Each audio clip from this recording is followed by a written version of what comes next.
वजन लवकर कमी करायचंय तर सकाळचा नाश्ता बंद करा. हे बरोबर की चूक हे जाणून घेण्यासाठी व्हिडिओ पूर्ण बघा. अभी मजा आएगा ना भिड़ो.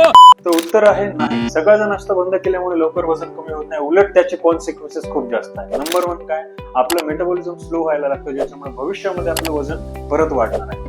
देखा आपने लापरवाही का नतीजा है. नंबर 2, सकाळचा नाश्ता स्किप केल्यामुळे आपल्याला दुपारपर्यंत खूप जास्त भूक लागणार आहे, ज्यामुळे आपण लंच मध्ये ओव्हर इटिंग करणार आणि भविष्यामध्ये आपण परत कॅलरीज जास्त खाऊन वजन वाढवणार.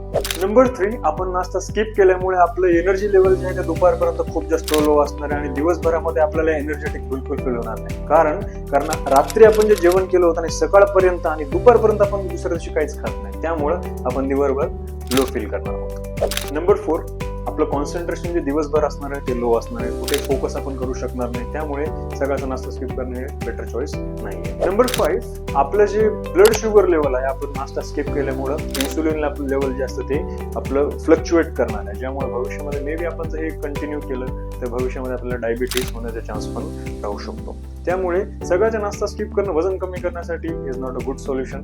त्यामुळे सकाळचा नाश्ता स्किप बिलकुल करू नका. सकाळचा नाश्ता प्रोटीन रिच आपला असणं गरजेचं आहे आणि सकाळचा नाश्ता आपण स्किप केला तर नक्कीच आपलं वजन तर कमी होणार नाही, पण भविष्यात दुसऱ्या प्रॉब्लेम आपल्याला फेस करावं लागू शकतात. थँक्यू.